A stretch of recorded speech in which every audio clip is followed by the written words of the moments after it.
Shalom. Shalom. Puji nama Tuhan. Kiranya damai sejahtera dari Roh Kudus untuk sidang jemaat yang ada di sini maupun yang ada di rumah menyertai kita semua. Puji nama Tuhan, di kesempatan sore hari ini kita boleh datang kepada Tuhan. Kita boleh datang kepada Dia untuk mempersembahkan suatu persembahan yang bisa menyenangkan hati Tuhan. Mari bersama-sama sidang jemaat yang ada di sini maupun yang ada di rumah, kita akan muliakan Dia.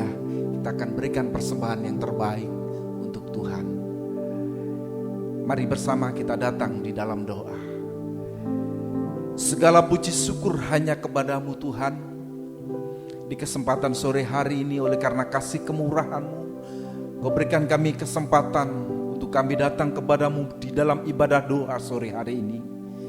Kiranya kuasa Roh Kudus-Mu yang mengurapi kami, kuasa Roh Kudus-Mu yang memimpin ibadah kami di sore hari ini, kuasa Roh Kudus-Mu yang memimpin setiap para pelayan-Mu, khususnya hamba-Mu yang akan menyampaikan berkat firman-Mu. Kiranya dengan kuat kuasa urapan Roh Kudus-Mu Tuhan, kami boleh melayani-Mu Tuhan. Terima kasih Bapa, terima kasih Tuhan Yesus. Biar kuasa, sekali lagi kuasa-Mu menyertai hidup kami. Kalau masih ada kuasa-kuasa yang mengganggu kami, coba mengganggu konsentrasi kami, biar kami panggil nama-Mu yang berkuasa untuk mengusirkan semua itu. Hanya di dalam nama Tuhan Yesus, kuasa darah-Mu, darah Yesus yang berkuasa atas hidup kami.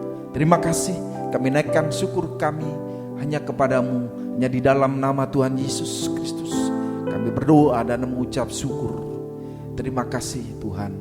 Kita akan naikkan pujian kita di sore hari ini. Kita akan berikan yang terbaik untuk Tuhan. Haleluya. Oh ya Tuhanku, aku hendak bernyanyi bagimu.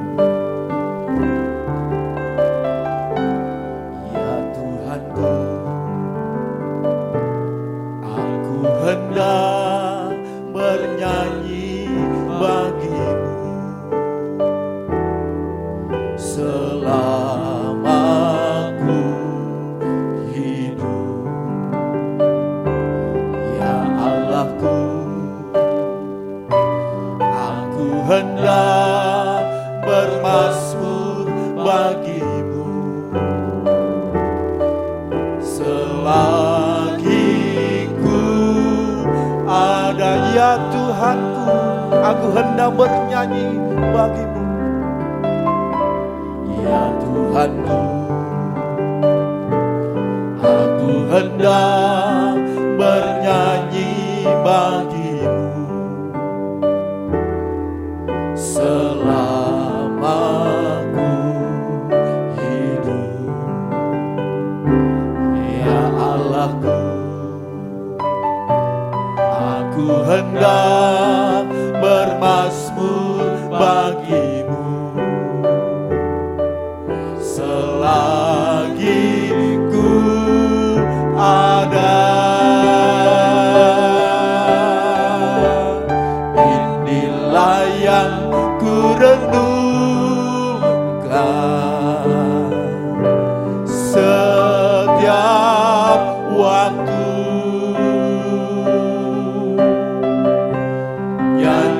Pujian dan pengagungan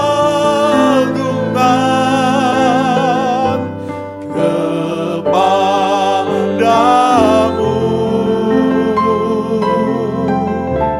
Biarlah manis kau dengar Tuhan, manis kau dengar Tuhan, dan hatiku bersuka karenamu. Mari sidang jemaat, saya hendak untuk bangkit berdiri.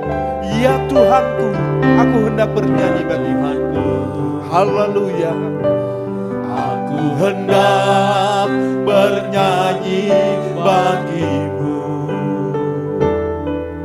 selama ku hidup. Ya Allahku, ya Allahku, aku hendak bermazmur bagimu, bermazmur bagimu selagi ku ada. Inilah yang ku renungkan setiap waktu. Nyanyian pujian dan pengagungan kepadamu.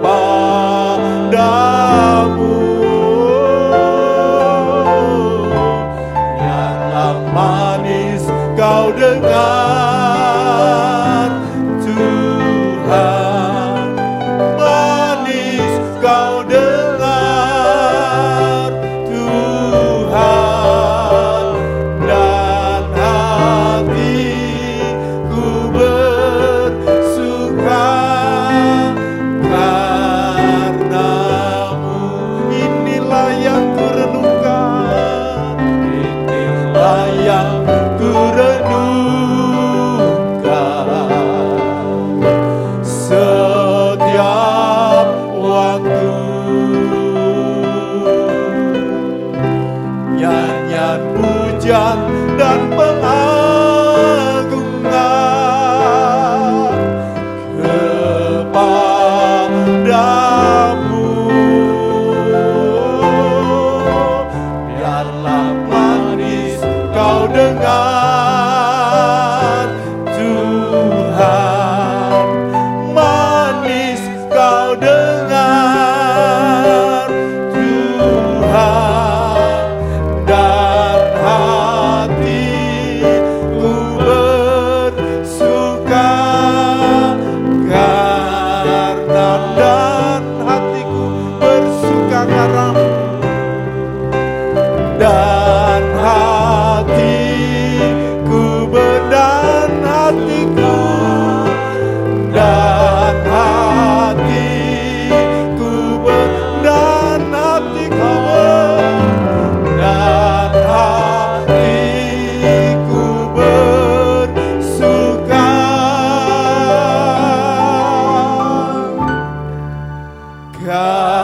karenamu. Haleluya, puji nama Tuhan. Mari yang percaya bersama saya katakan amin. Haleluya. Silakan duduk kembali. Mari sidang jemaat yang dikasihi Tuhan, kita akan memberikan yang terbaik kepada Dia. Biar persembahan kita, setiap pujian kita itu manis didengar oleh Tuhan. Setiap saat, setiap waktu kita akan permuliakan Dia. Apapun yang terjadi dalam kehidupan kita, kita katakan bersama-sama bahwa Tuhan Yesus itu baik adanya. Mari bersama kita akan menaikkan pujian ini. Haleluya. Terima kasih Tuhan Yesus. Apapun yang terjadi di dalam hidupku, selalu ku berkata Tuhan Yesus baik. Dalam segala hal yang terjadi, tetap ku berkata Tuhan Yesus. Sekali lagi, apapun yang terjadi, apapun yang terjadi di dalam hidupku, selalu ku berkata Tuhan Yesus baik. Dalam segala hal yang terjadi, tetap ku berkata Tuhan Yesus baik.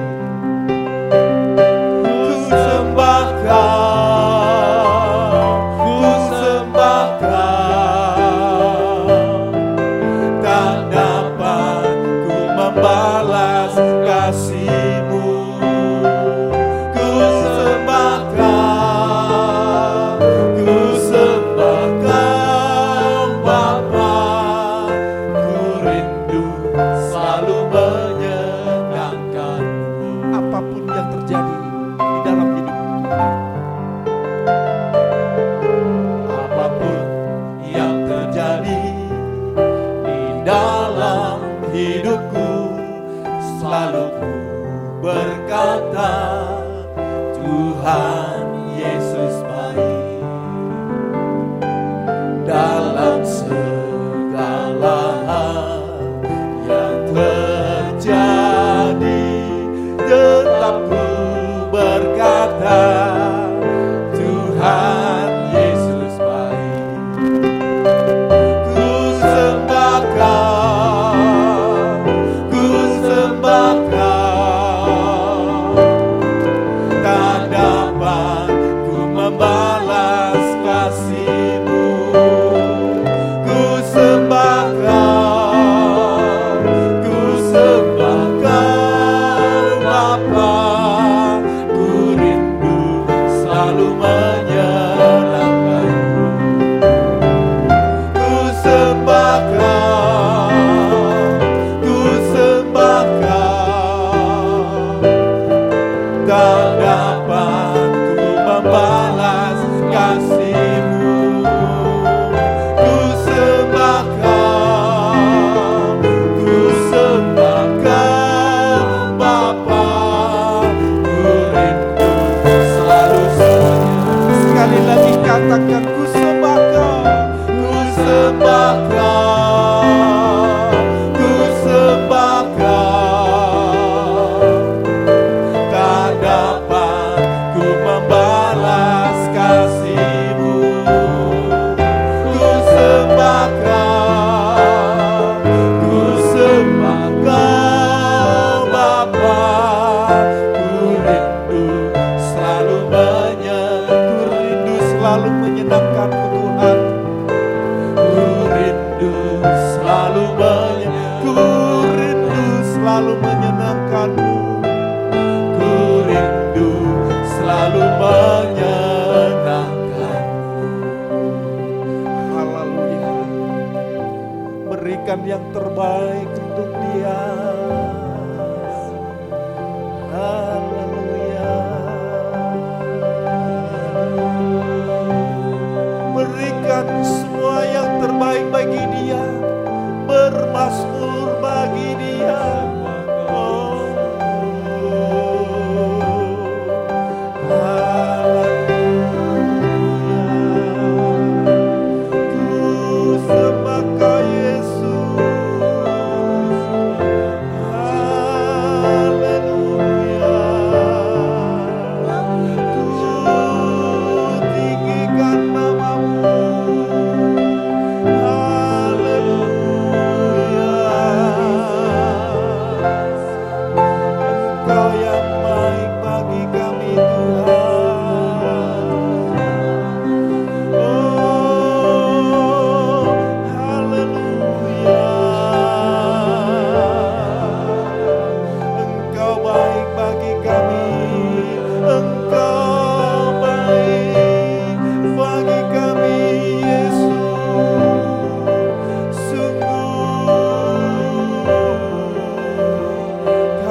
Jiwa kami merindukan akan Engkau.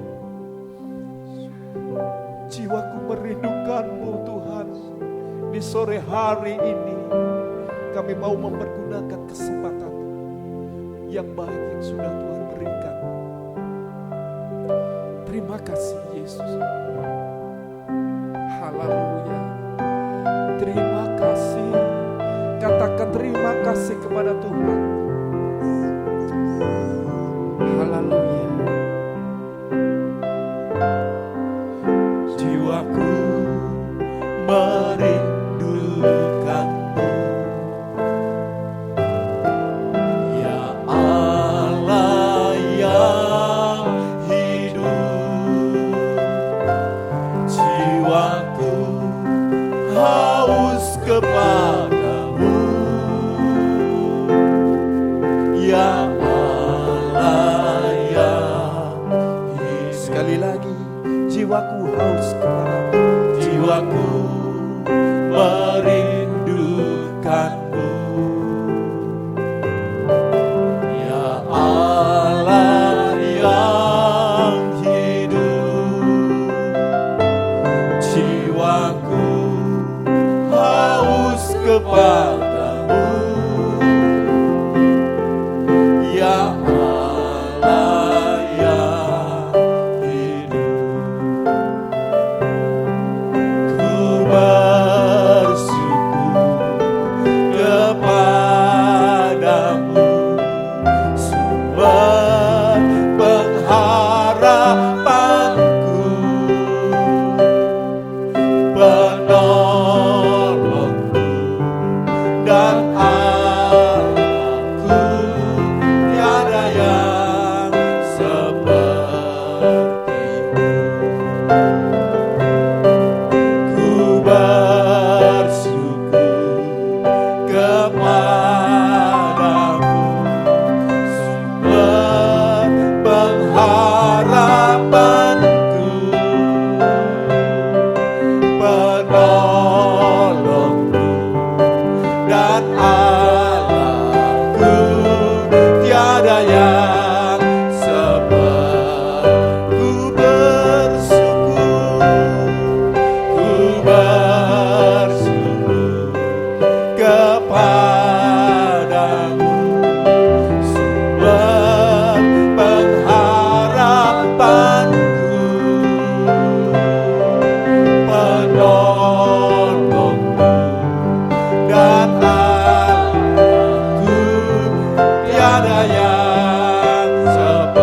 Sekali lagi katakan, ku bersyukur kepadamu, ku bersyukur kepadamu, sumber pengharapanku, penolongku dan Allahku, tiada yang seperti, tiada yang sepertimu,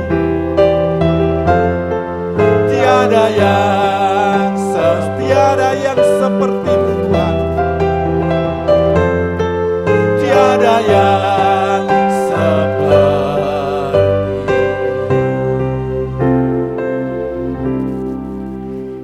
Bapa di dalam surga, kembali kami bersyukur kepadamu karena Engkau kembali memberi kesempatan lewat kemurahan-Mu dan perhatian-Mu bagi kehidupan kami Tuhan.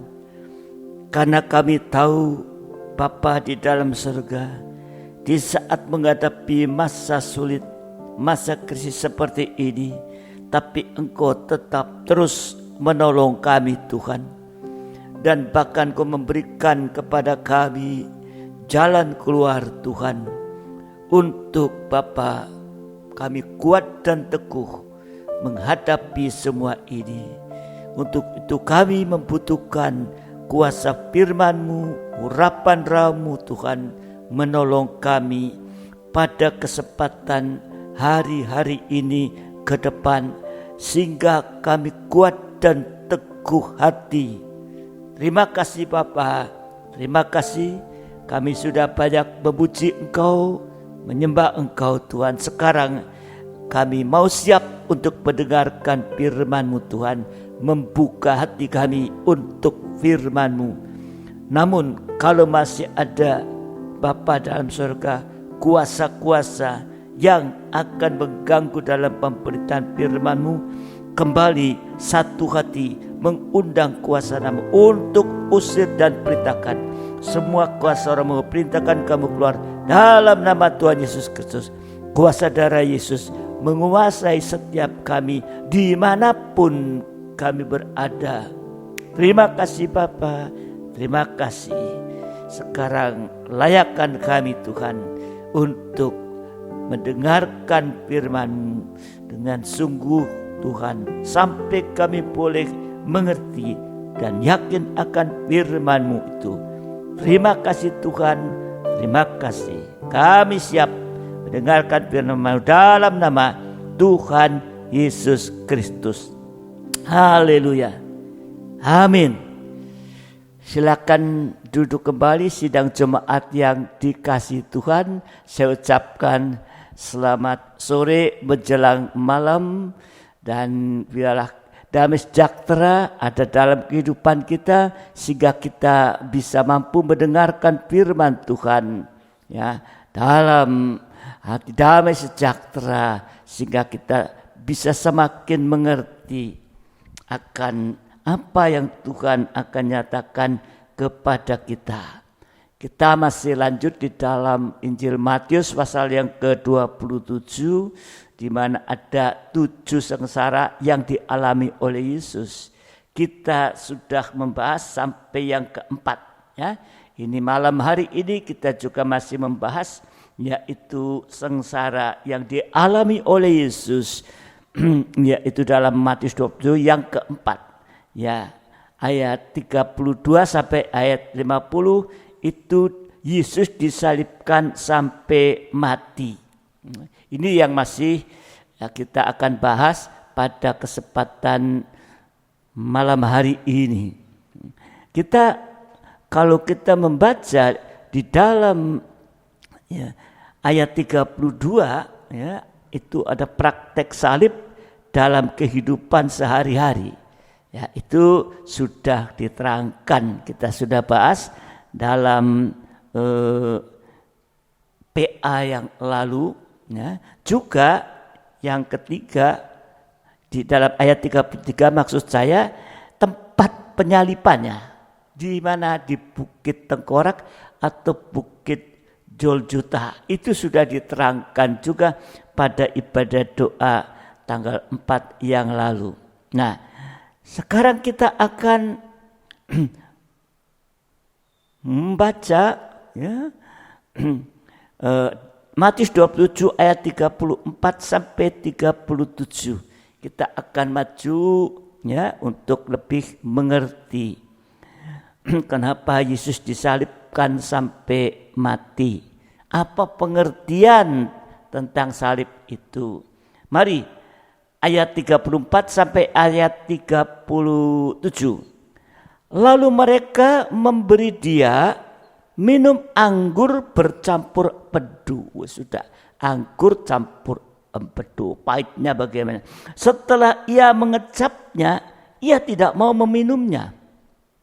Sesudah menyalibkan dia, mereka membagi-bagikan pakaiannya dengan membuang undi. Lalu mereka duduk di situ menjaga dia. Dan di atas kepalanya terpasang tulisan yang menyebut alasan kenapa ia dihukum. Kenapa Yesus dihukum? Ada tulisannya, ya, terpasang tulisan. Inilah Yesus, Raja orang Yahudi. Ya. Jadi saudara dikasih Tuhan, malam hari ini kita akan melihat tentang pengertian tentang salib. Jadi inilah Yesus Raja orang Yahudi. Itu sama dengan pengertian tentang salib. Nah, kita lihat pengertian tentang salib yang pertama, ya, tadi ayat yang ke-34 sampai 37 tadi, ya, pengertian tentang salib. Ya, salib itu sama proses perobekan daging. Ya, artinya pengertian tentang salib yang pertama yaitu daging harus dipaksa untuk mati terhadap dosa. Buat kita sekarang pengertian tentang salib, yaitu daging harus dipaksa untuk mati terhadap dosa. Kalau tadi Yesus minum anggur bercampur bedu. Ya. Nah, untuk bisa dipaksa untuk mati terhadap dosa, artinya meninggalkan ketelanjangan tadi dikatakan. Yesus sesudah menyalibkan dia, mereka membagi-bagi pakaiannya dengan membuang undi. Berarti pakaian Yesus itu dicopot. Ya.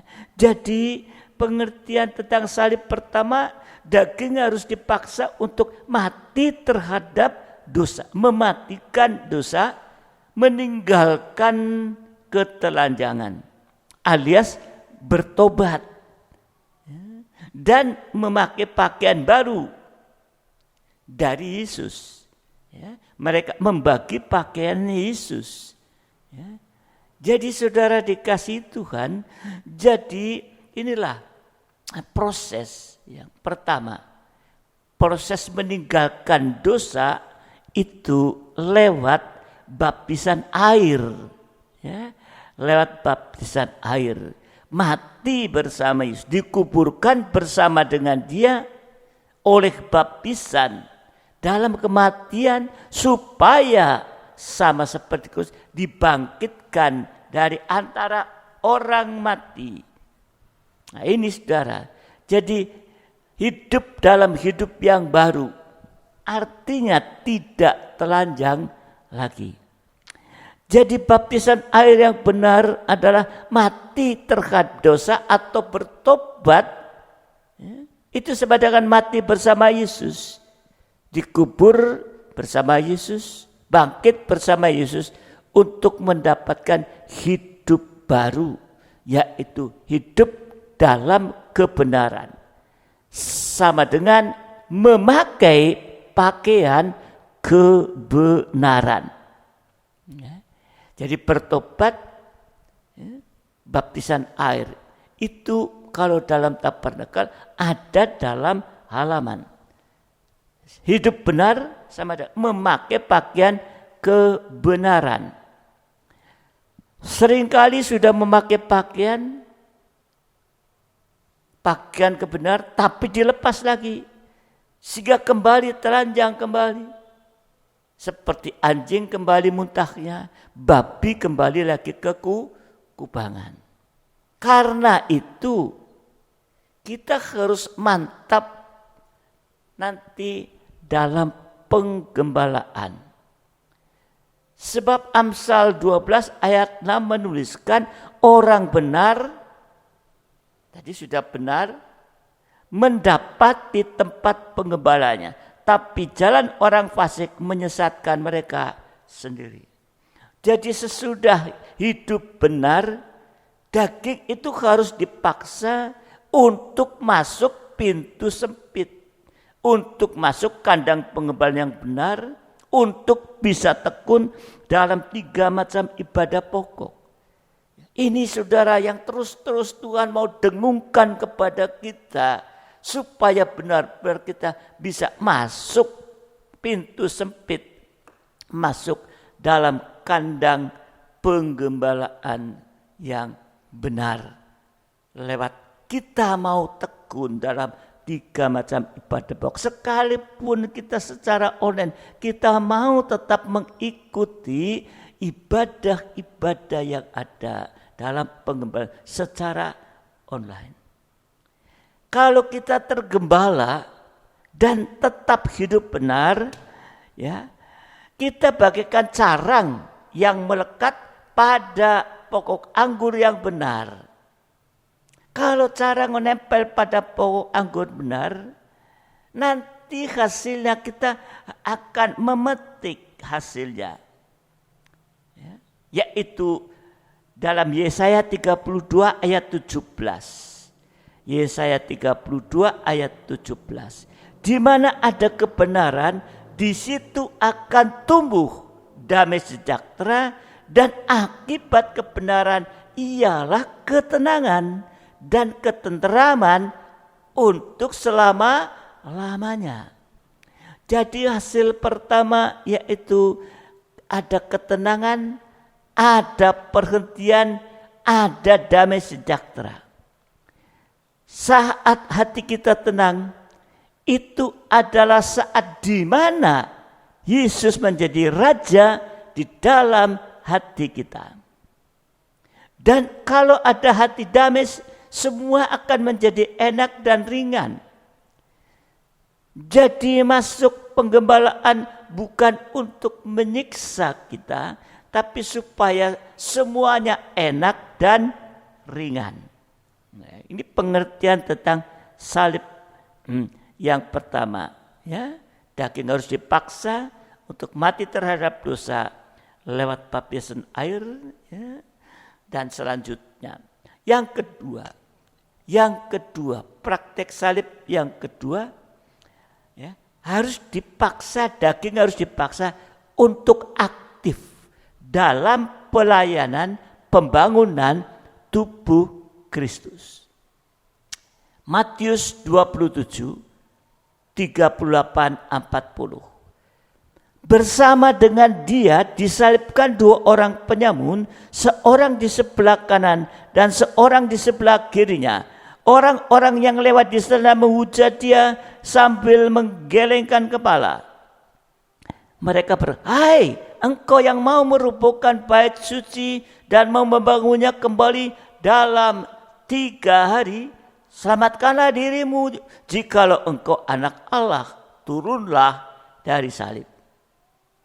Ini, saudara dikasihi Tuhan, engkau yang mau merobohkan bait suci dan membangunnya kembali dalam 3 hari. Ini yang dimaksudkan oleh Tuhan adalah bait Allah secara rohani, yaitu pembangunan tubuh Kristus lewat kematian Yesus selama 3 hari dan bangkit sesudah itu. Ya. Ini saudara dikasih Tuhan. Jadi yang kedua, daging harus dipaksa untuk aktif. Bukan saja tekun dalam 3 macam ibadah, tapi harus aktif dalam pelayanan pembangunan tubuh Kristus ini. Ya. Jadi aktif dimulai dari dalam hidup nikah. Ya. Mulai dari dalam hidup nikah. Setelah itu dilanjutkan pada penggembalaan. Satu penggembalaan, nanti antar penggembalaan sampai dari Israel dan kafir menjadi satu tubuh. Tetapi kalau tidak aktif dalam pelayanan pembangunan tubuh Kristus, pasti akan dipaksa untuk aktif dalam pelayanan pembangunan tubuh Babel.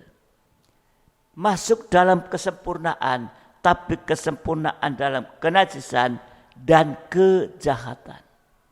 Mari pada kesempatan malam hari ini, di mana kita ada dalam ibadah, doa dan penyembahan, biarlah firman Tuhan ini kita camkan. Nanti firman Tuhan ini kita akan doakan, sehingga doa-doa kita sesuai dengan kehendak-Mu, sesuai dengan kehendak Tuhan, yaitu lewat firman Tuhan. Nah, saudara dikasih Tuhan, ya, tadi dikatakan ya untuk aktif ya dalam pelayanan tubuh Kristus. Ya, syarat untuk melayani pembangunan tubuh Kristus, apa syaratnya? Ya, di dalam Efesus pasal 4 ayat 11 sampai 12. 11 dan 12. Dan ialah yang memberikan baik rasul-rasul maupun nabi-nabi, baik pemberita-pemberita Injil maupun gembala-gembala dan pengajar-pengajar, untuk memperlengkapi orang-orang kudus bagi pekerjaan pelayanan, bagi pembangunan tubuh Kristus. Jadi syarat untuk melayani pembangunan tubuh Kristus ya, tadi yang pertama jelas harus hidup dalam kekudusan atau kesucian. Nah, untuk bisa hidup kudus, kita harus berada di dalam ruang suci. Untuk hidup suci, kita harus berada dalam ruang suci tabernakel, yaitu kandang pengembalaan. Dan disucikan lewat perkataan Yesus. Ya. Engkau sudah bersih karena firman yang kukatakan kepadamu. Firman yang dikatakan oleh Yesus, itulah firman pengajaran yang benar, semua tertulis dalam Alkitab. Jadi setiap pelayan Tuhan harus berada di kandang untuk mengalami penyucian. Dan tadi lewat kematian Yesus, yang kedua harus memiliki jabatan pelayanan dan karunia Roh Kudus. Karunia Roh Kudus itulah kemampuan ajaib dari Roh Kudus untuk bisa melayani sesuai jabatan pelayanan yang diberikan oleh Yesus. Ya, di mana dia sudah mati di atas kayu salib. Ya, jadi yang kedua harus memiliki jabatan pelayanan, ya, dan karunia Roh Kudus. Ini syarat melayani pembangunan tubuh Kristus. Ya, jadi enggak asal-asal, ya, tapi sungguh-sungguh mari kita periksa pelayan-pelayan, sudahkah kita hidup dalam kekudusan, ya. Dan kemudian yang kedua syarat pelayanan pembangunan tubuh Kristus, yaitu yang ketiga, harus rela berkorban apapun juga untuk Tuhan. Ya. Harus rela berkorban apapun juga untuk Tuhan. Kalau kita melihat dalam Injil Matius pasal 8 ayat 18-19, ini ya rela berkorban seperti orang bertolak ke seberang. Matius 8, 18-19. Ketika Yesus melihat orang banyak mengelilinginya, ia menyuruh bertolak ke seberang. Lalu datanglah seorang ahli Taurat dan berkata kepadanya, Guru, aku akan mengikut engkau kemana saja engkau pergi. Guru, aku akan mengikuti engkau kemana saja engkau pergi. Ini sama dengan pengikutan tubuh terhadap kepala. Ini pembangunan tubuh Kristus seperti bertolak ke seberang, pergi untuk menyeberang, bertolak pergi ke seberang. Jadi segala sesuatu harus dikorbankan untuk pembangunan tubuh, kecuali satu, yaitu jangan korbankan firman pengajaran yang benar. Sebab firman pengajaran yang benar adalah pribadi Yesus. Kalau mengorbankan firman pengajaran berarti mengorbankan Yesus untuk kedua kalinya. Jadi kalau kita aktif dalam pembangunan tubuh Kristus, maka kita menempatkan Yesus sebagai kepala, sebagai raja segala raja, sebagai mempelai pria surga. Dan kita nanti akan memetik hasilnya. Efesus 5 ayat 29, 30. Sebab tidak pernah orang membenci tubuhnya sendiri, tetapi mengasuhnya dan merawatinya sama seperti Kristus terhadap jemaat. Karena kita adalah anggota tubuhnya. Jadi salah satu hasilnya nanti adalah Yesus akan mengasuh kita, merawat kita seperti anak ayam di bawah kepak sayap induknya. Ini saudara dikasih Tuhan, syarat untuk melayani pembangunan tubuh Kristus. Hidup dalam kekudusan, memiliki jabatan pelayan dan karunia Roh Kudus, harus rela berkorban apapun juga untuk Tuhan. Hasilnya nanti Yesus mengasuh dan merawat kita seperti anak ayam di bawah kepak sayap induknya. Artinya anak ayam itu, ya, induk ayam itu akan memberi makan secara jasmani dan rohani. Berarti kita akan dipelihara. Ya, kemarin dalam ibadah raya, ya, sekalipun dalam keadaan yang sulit, tapi Tuhan tetap memelihara, menolong seperti Elia. Ya. Dan induk ayam juga melindungi dengan hati-hati, melindungi anak ayam terhadap mara bahaya, terhadap dosa-dosa nanti, yaitu sampai antikris. Ya. Dan pengertian yang ketiga, seperti anak ayam di bawah kepak sayap, induknya memelihara dengan kehangatan kasih. Ya. Kalau anak ayam ada di bawah sayapnya, ya, ada kehangatan. Ada kehangatan kasih, ada kebahagiaan surga. Jadi kalau sudah tergembala, tetapi masih terasa berat, artinya belum enak dan ringan, untuk itu kita harus periksa hidup kita. Apakah kita sudah benar-benar tergembala atau belum?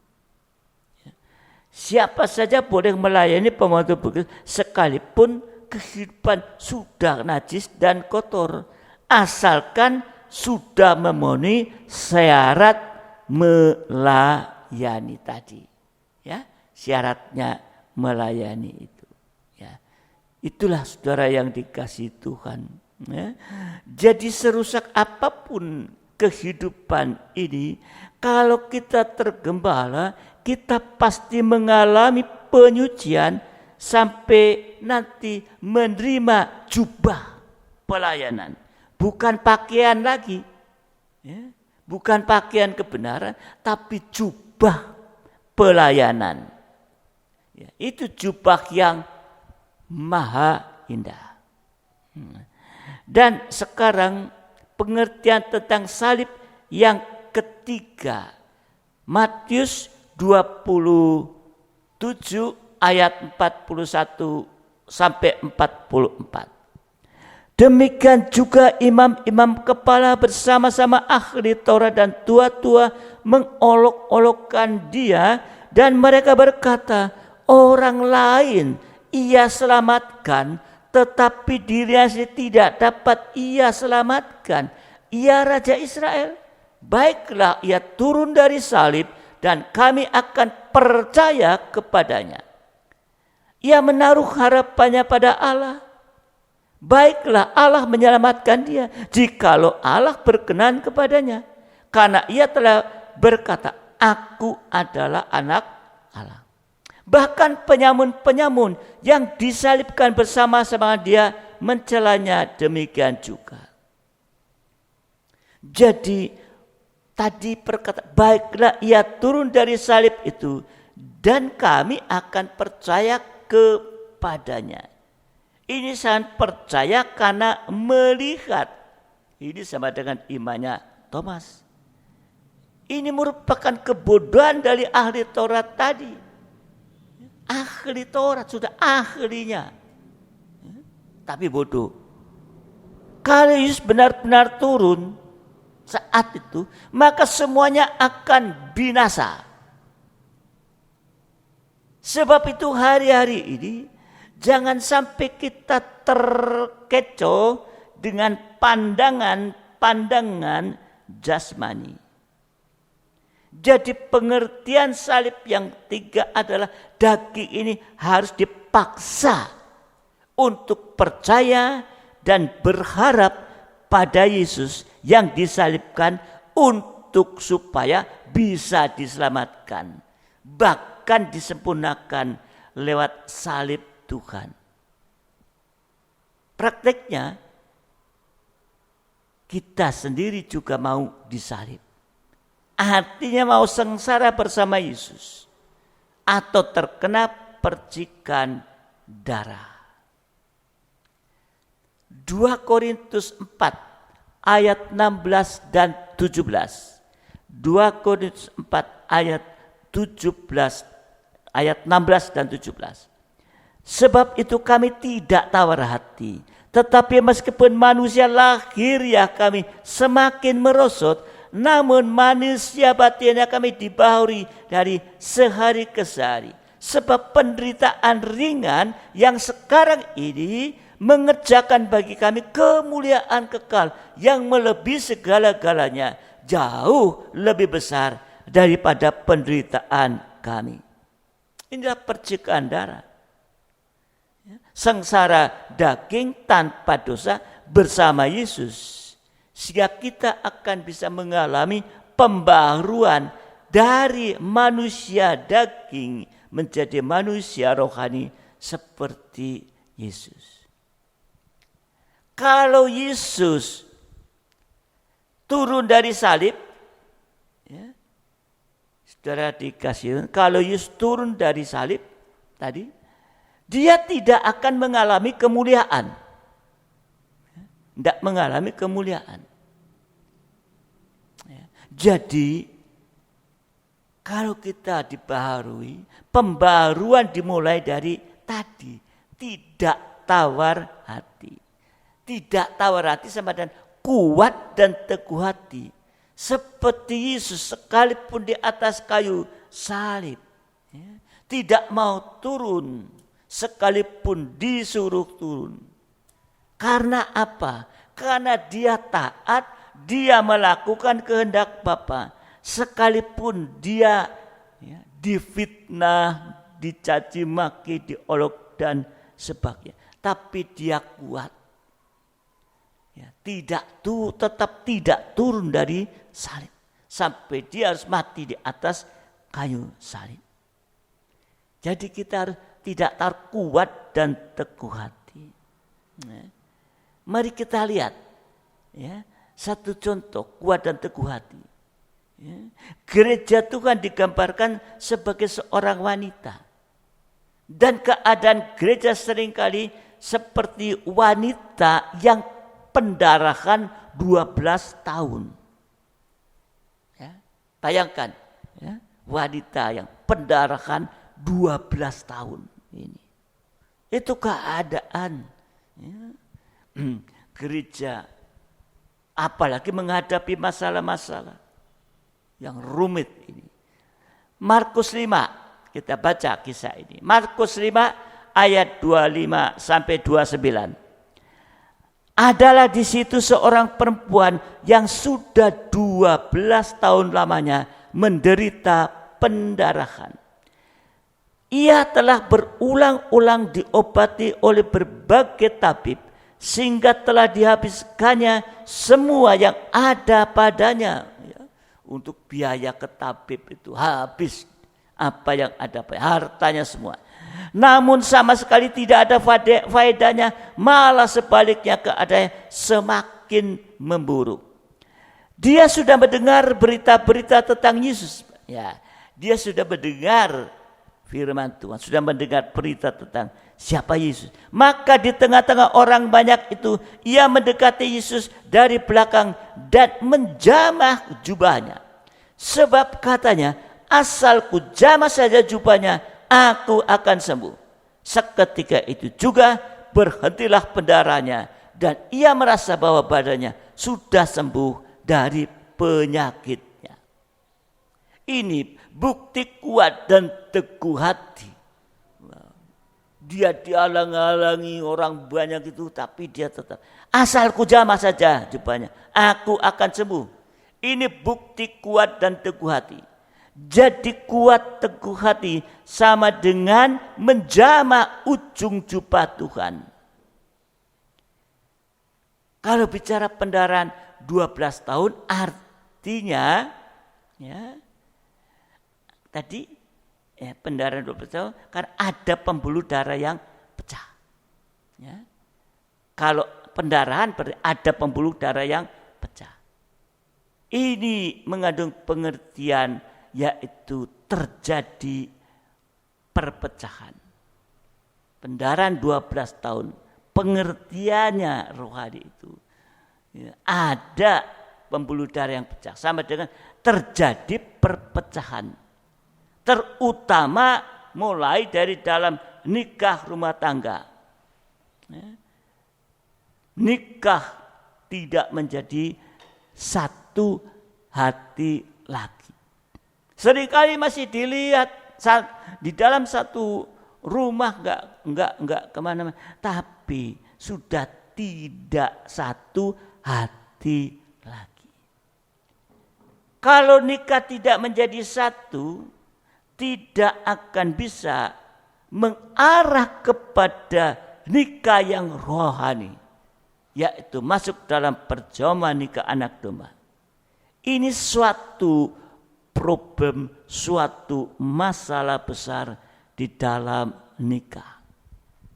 Perpecahan dalam nikah itu ya tidak bisa diprediksi atau grafiknya.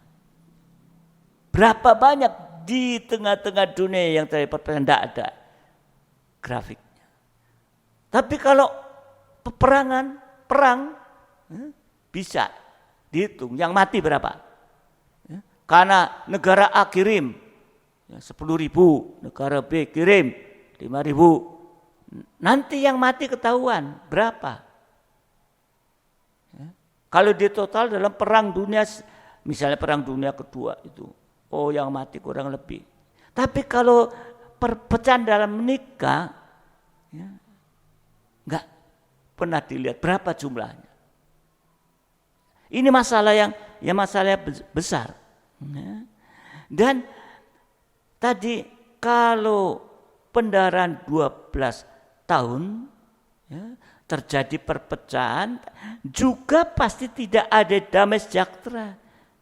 Yang ada hanya kepahitan, yang ada dendam, yang ada ketakutan, yang ada kekhawatiran dan lain-lain. Enggak ada damai sejahtera. Pendarahan 12 tahun arti ketiga yaitu pasti banyak penderitaan dan air mata. Coba bayangkan, uang 1 bulan 2 bulan aja. Ini 12 tahun. Ya, saudara dikasih Tuhan. Ya, yang sudah pasti yaitu banyak penderitaan dan air mata. Dan keadaan seperti perempuan tadi, pergi ke tabi-tabi dan sebagainya, ya, keadaannya semakin memburuk. Artinya masalah-masalah yang makin memburuk, bahkan sampai menghadapi masalah yang mustahil. Dan pendarahan 12 tahun arti selanjutnya yaitu kebusukan. Coba kalau pendarahan 12 tahun pasti udah baunya busuk. Ya, kebusukan. Ini sama dengan dosa-dosa sampai puncaknya dosa. Dan ajaran-ajaran palsu. Jadi segala sesuatu dari dunia itu tidak akan bisa memulihkan keadaan gereja Tuhan akhir zaman. Tapi harus kuat teguh hati lewat menjama ujung jubah Tuhan. Amin. Ini sekarang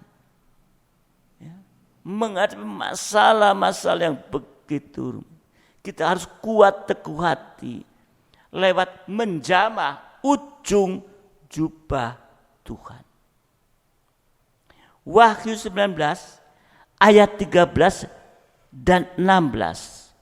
Ya, Wahyu 19 ayat 13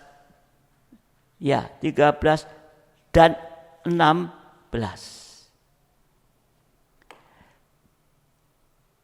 Dan ia memakai jubah yang telah dicelup dalam darah dan namanya ialah firman Allah.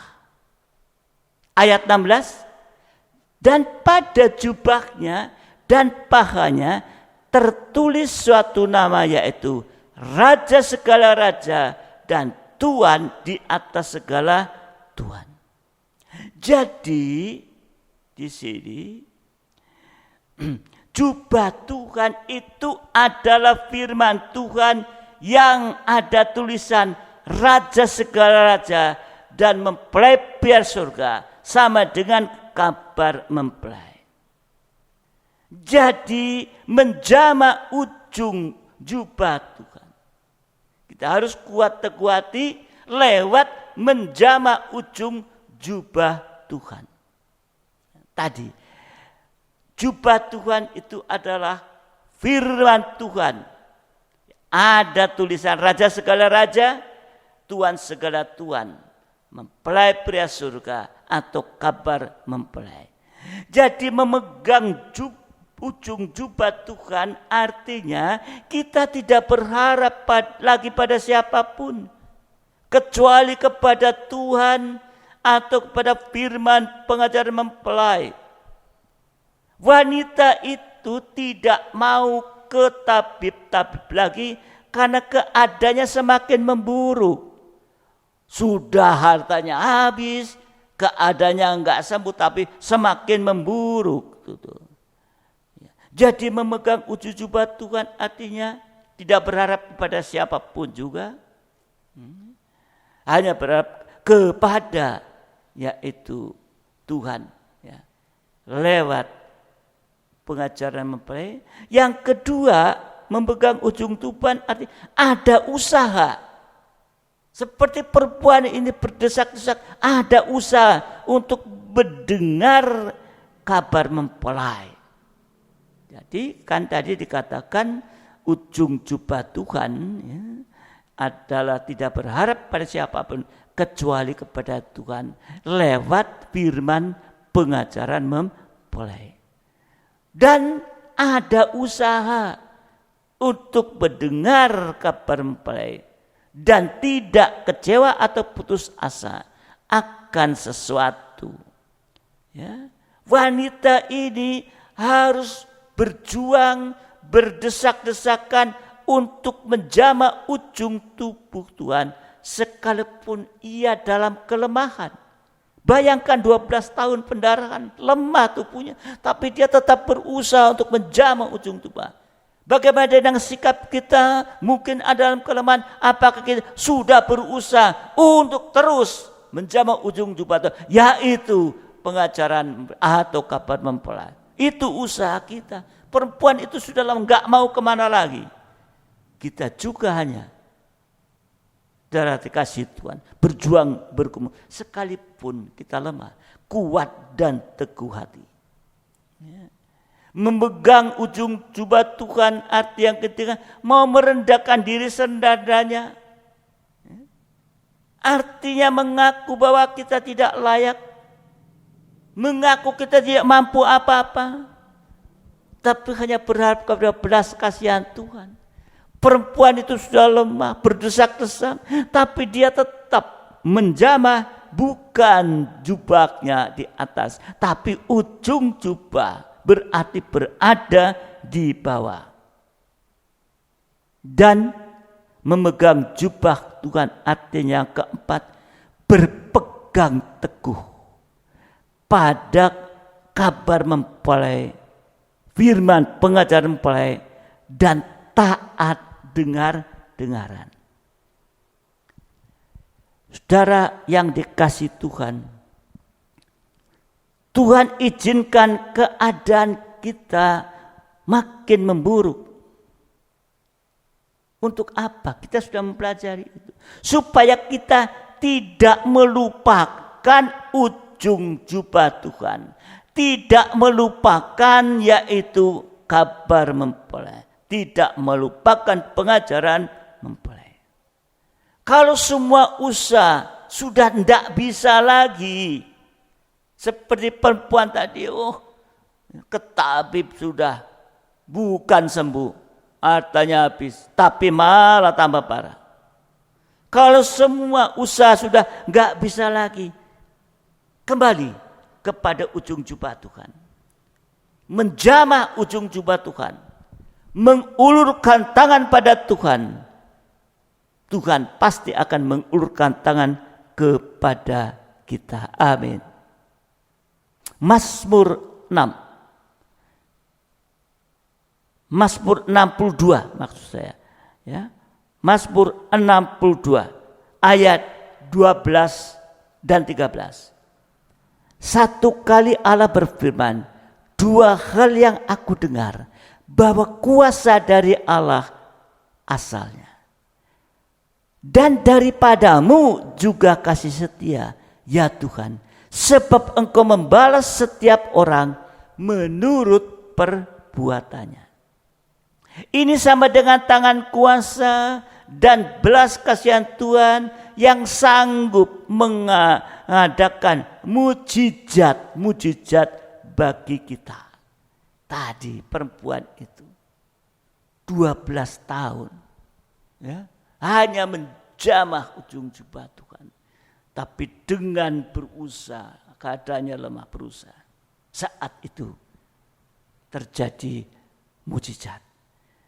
Jadi saudara dikasih Tuhan, ya, kalau kita ya, mau berpegang pada pengajar mereka, ya, Tuhan izinkan keadaan kita makin buruk, ya, supaya kita tidak melupakan, perhatikan, supaya tidak melupakan pengajaran mempelai. Ya. Jadi kalau semua jalan putus, kembali pada ujung jubah Tuhan. Menjamah ujung jubah Tuhan. Ya. Tangan kuasa dan belas kasihan Tuhan sanggup mengadakan mujizat-mujizat bagi kita. Hasilnya, ya, kalau ada mujizat, hasilnya, ya, yang pertama ada mujizat untuk menyelesaikan masalah kita tepat pada waktunya. Ini hasil pertama. Amin. Apa yang mustahil menjadi tidak mustahil. Hasil yang kedua, Yesaya 6 ayat yang pertama. Yesaya 6 ayat yang pertama. Di dalam tahun matinya Raja Uzia, aku melihat Tuhan duduk di atas takhta yang tinggi dan menjulang, dan ujung jubahnya memenuhi bait suci itu. Jadi hasilnya, kecuali ada mujizat untuk menyelesaikan masalah kita tepat waktunya, tapi hasil yang kedua, tangan Tuhan akan melindungi dan memelihara kita sampai pada nanti zaman antikris berkuasa. Bahkan sampai kita masuk kerajaan surga yang kekal. Hasil yang ketiga, pelayan siap. Ya, hasil yang ketiga, ya, Keluaran 28 ayat 33. Keluaran 28 ayat yang ke-33. Pada ujung gamis itu haruslah kau buat buah delima dari kain ungu tua, kain ungu muda dan kain kermisi pada sekeliling ujung gamis itu, dan di antaranya berselang-seling giring emas. Jadi hasil yang ketiga, Tuhan menghiasi kita dan membuat masa depan kita indah dan berhasil. Tuhan juga menghiasi kita secara rohani, yaitu kita diubahkan sampai jadi sama mulia dengan Tuhan dan layak untuk menyambut kedatangannya kedua kali di awan-awan yang permai. Jangan lepaskan ujung jubah Tuhan. Ya. Jangan tinggalkan, jangan lepaskan ya, firman pengajaran mempelai ya, yang kita butuhkan di hari-hari. Ya. Kalau melepas ujung jubah Tuhan, melepas, meninggalkan firman pengajaran mempelai, hidup itu akan semakin menjadi buruk. Ya. Untuk itu biarlah kita kuat dan teguh hati. Ya. Ya. Artinya menjamah ujung jubah Tuhan. Sehingga sungguh-sungguh menghadapi keadaan akhir zaman ini, kita tidak lagi berharap pada siapapun. Dan terus berusaha bergumul dengan sungguh-sungguh. Seperti perempuan itu perlu perjuangan ini untuk mendengarkan firman pengajaran mempelai. Ya, dan merendahkan hati ini. Ya, untuk supaya kita bisa, kalau ada salah, kita bisa segera mengaku ya, dan terus berpegang pada firman pengajaran mempelai, kabar mempelai, dan taat dengar. Pasti akan ada mujizat, amin ya, ada pelindungan pemeliharaan Tuhan, bahkan Tuhan akan menghiasi kita sehingga masa depan itu kita begitu indah sampai kita tampil menjadi mempelai wanita Tuhan tanpa cacat celah, siap menyambut kedatangan Dia kali kedua. Tuhan memberkati kita. Mari sidang jemaat, saya undang kita bangkit berdiri bersama-sama.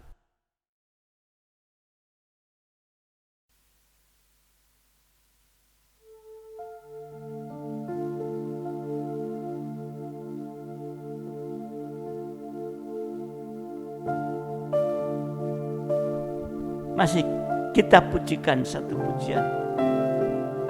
Ku masuk ruang Maha Kudus.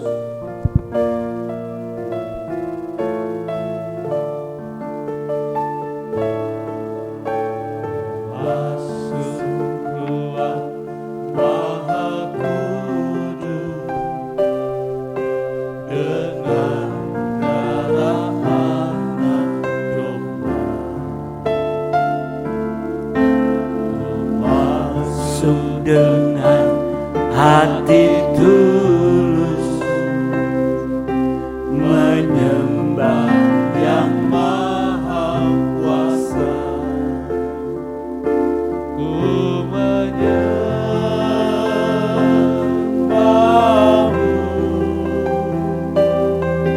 ku sembahmu,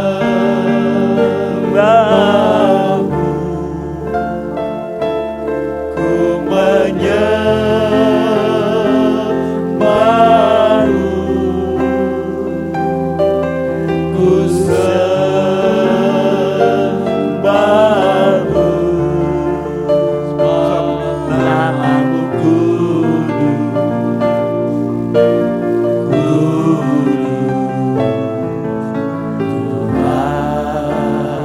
dari atas kembali, dari atas kita puji. Ku masuk ruang Maha, masuk ruang Maha Kudus dengan darah anak domba. Ku masuk dengan hati tulus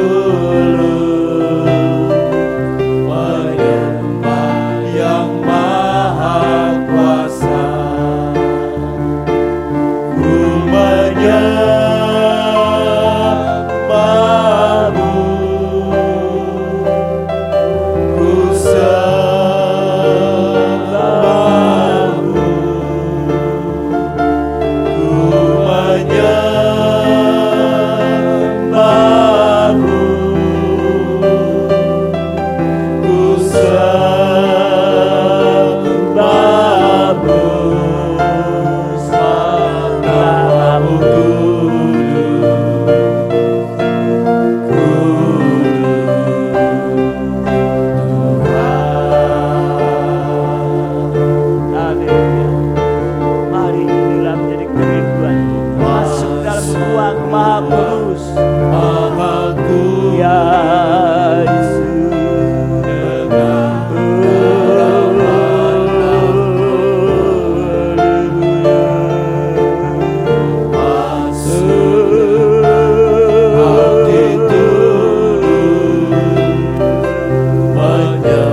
Sudah disalibkan Tuhan, sehingga kami boleh kuat dan teguh Tuhan, menghadapi apapun juga.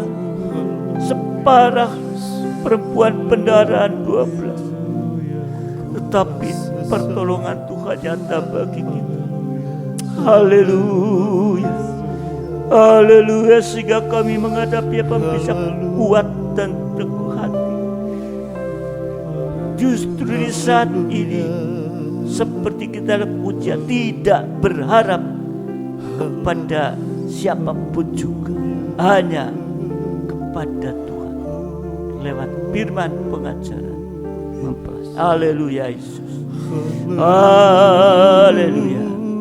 Sehingga sekalipun masalah ini datang dalam kehidupan kita, ada mujizat untuk menyelesaikan masalah-masalah tepat waktunya Tuhan.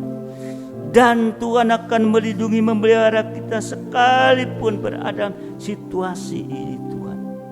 Bahkan terus Tuhan mendandani kita sampai satu saat boleh tampil sebagai mempelai wanita surga siap menyambut kedatangan. Haleluya Yesus. Bapak Pendeta Samuel berdoa untuk mengucap syukur atas firman Tuhan, supaya firman Tuhan ini menjadi kehendak Tuhan, yang menjadi doa-doa kita sesuai dengan kehendak Tuhan, sehingga kehidupan kita semua sungguh-sungguh menjadi kehidupan yang berbahagia. Haleluya Yesus. Haleluya Yesus. Haleluya. Sungguh indah firman-Mu Tuhan. Terima kasih Tuhan. Sungguh berkuasa firman-Mu bagi setiap hati-hati kami sidang jemaat-Mu yang benar-benar beriman, benar-benar menyimpan, merenungkan firman-Mu Tuhan, benar-benar mengamenkan firman-Mu Tuhan di dalam kehidupan kami. Karena firman-Mu pribadi-Mu sendiri Tuhan Firman-Mu adalah perkataan-Mu sendiri Bapa. Perkataan yang sungguh-sungguh berkuasa untuk meniadakan kemustahilan di dalam kehidupan kami. Jikalau kemustahilan Tuhan sanggup meniadakan oleh kuasa firman-Mu, maka hal-hal yang lain pun Tuhan pasti sanggup untuk menolong kami. Terima kasih Tuhan Yesus, terima kasih Bapa buat perkenanan perhatian Tuhan bagi kami sidang jemaat-Mu di tengah-tengah kondisi dunia yang saat ini secara manusia ada kegelisahan, keresahan, kekhawatiran, ketakutan Tuhan di dalam hati kami. Tetapi kami tetap lebih membesarkan kuasa nama-Mu, lebih membesarkan keajaiban firman-Mu yang sanggup Tuhan menolong, membela, memelihara kami semua Tuhan. Itu sebabnya biarlah kami terus Tuhan percaya bahwa Engkau Tuhan yang tidak pernah meninggalkan kami. Biarlah kami terus berharap bahwa pemeliharaan Tuhan adalah jaminan kekal abadi bagi setiap orang-orang yang sungguh-sungguh mengasihi Engkau Tuhan, setia kepada Engkau Tuhan. Terima kasih Bapa yang baik. Terima kasih, tanamkan Tuhan, ukirkan firman-Mu di dalam loh hati sidang jemaat-Mu semuanya, sehingga seluruh sidang jemaat-Mu semuanya Tuhan terus diberkati, dikuatkan oleh kuasa firman-Mu hari-hari ini Tuhan. Karena firman-Mu segalanya bagi kami, firman-Mu jawaban bagi kami, jawaban satu-satunya yang utama untuk kami terus bisa Tuhan bertahan, bahkan bisa maju lebih daripada pemenang, menghadapi segala apapun gejolak, segala pergumulan yang Tuhan izinkan terjadi di tengah-tengah dunia ini dan kami alami Tuhan. Terima kasih Tuhan Yesus, berkati seluruh jemaat-Mu Tuhan. Biarlah Roh Kudus Allah Kau karuniakan kepada kami sekalian, menguasai, memenuhi, mengurapi kami semua, sehingga kami selalu punya kekuatan, kemampuan untuk bisa taat, dengar sepenuh kepada suara-Mu Tuhan. Terlebih suara-suara Tuhan di akhir zaman ini. Tidak lagi waktunya bagi kami sidang jemaat-Mu untuk kami mengeraskan hati bebal, menebalkan telinga, tetapi kami mau terus belajar tunduk, taat, dengar-dengaran Tuhan. Biarlah Roh Kudus Allah terus menguasai seluruh jemaat-Mu dimanapun berada.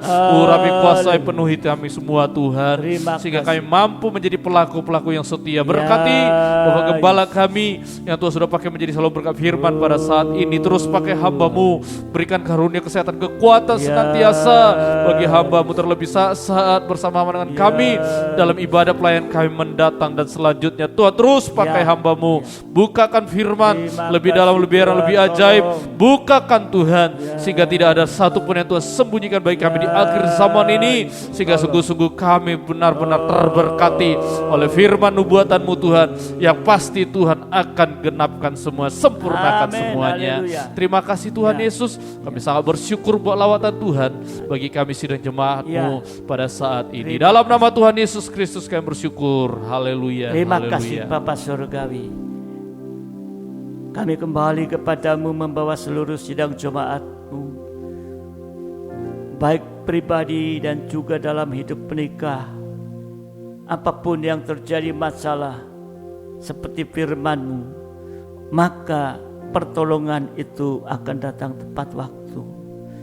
Dan biarlah di dalam situasi ini Engkau memberi kesempatan kepada setiap kami dalam hidup nikah keluarga untuk semakin bisa menyatu Tuhan. Bukan oleh karena apa yang lain, tapi hanya oleh karena yaitu mereka boleh dalam satu firman pengajaran yang benar Tuhan, pengajaran mempelai Tuhan. Untuk itu biarlah kesempatan ini dipergunakan sebaik-baiknya. Kami juga berdoa untuk yang sakit dalam tubuh jasmani, baik di rumah sakit ataupun yang ada di rumah. Kami hanya dapat menyerahkan semua ke dalam tangan-Mu. Hanya Engkau yang mampu Tuhan. Dan biarlah mereka juga bisa menjamah ujung jubah-Mu Tuhan, seperti firman-Mu tadi. Sehingga penyakit-penyakit apapun yang mustahil, sekalipun seperti pendarahan 12 tahun, akan terselesaikan Tuhan pada waktunya Tuhan. Terima kasih Bapa yang sudah sembuh, mengucap syukur kepadamu Tuhan, karena kuasa pertolongan-Mu sudah Engkau nyatakan Dan biarlah mereka yang sudah sembuh dapat bukan saja mengucap syukur, tapi bisa kembali Tuhan untuk seperti perempuan pendara 12 tahun yang memegang ujung jubah-Mu, tetap tidak tinggalkan pengajaran mempelai, kabar mempelai ini, tapi semakin hari semakin melekat Tuhan, sehingga saatnya nanti buah itu akan nyata. Terima kasih Tuhan, bagi yang mengalami juga masalah dalam pekerjaan, dalam usaha, semua kami tahu, kami percaya Engkau juga sudah menolong, di mana kehidupan ini juga bisa menyerahkan seluruh kehidupan ke dalam tangan-Mu, percaya dan mempercayakan hidupnya, taat dengar-dengaran kepada firman, maka semua pertolongan itu Engkau nyatakan pada waktunya. Terima kasih Tuhan, terima kasih. Juga kami berdoa untuk situasi kondisi di saat ini di negara kita juga, supaya Engkau memakai aparat-aparat yang bertugas mendapat hikmat daripada Engkau, dan biarlah mereka kehidupan yang takut akan Engkau, maka hikmat-Mu itu akan Kau nyatakan, sehingga dapat Bapa membawa keadaan situasi ini semakin terselesaikan Tuhan. Serahkan semua, karena semua adalah waktu-Mu Tuhan, semua ada dalam kuasa-Mu Tuhan, karena Engkau yang menguasai langit dan bumi Tuhan dan seisinya. Terima kasih Tuhan, terima kasih. Bawa kami dalam ibadah-ibadah yang akan datang, bawa kepada setiap jemaat hati yang sungguh-sungguh merindukan untuk bisa ada dalam ibadah, di mana hadirat-Mu akan dinyatakan, bahkan di tengah-tengah rumah tangga masing-masing, di rumah masing-masing hadirat-Mu ada, maka suasana dalam rumah tangga adalah suasana surga Tuhan. Terima kasih, damai sejahtera ada tinggal di dalam kehidupan keluarga masing-masing. Terima kasih Engkau memberkati pelayan-Mu pada kesempatan malam hari ini, dan juga pelayan-pelayan yang lain, mereka bisa bersungguh-sungguh untuk bisa masuk dalam pelayanan pembangunan tubuh-Mu Tuhan. Terima kasih Bapa, terima kasih. Kami serahkan juga anak-anak kaum muda, anak-anak sekolah minggu ke dalam tangan-Mu, supaya mereka tidak lepas daripada jangkauan Tuhan, yaitu firman-Mu Tuhan. Pakai orang tua untuk tetap menjaga dan mendorong anak-anaknya supaya tetap memperhatikan akan setiap firman Tuhan. Terima kasih Bapa, terima kasih. Berkati kami dengan limpah damai sejahtera dan kasih karunia. Terima kasih Bapa, terima kasih. Kami berdoa untuk pelayan-Mu yang lain juga.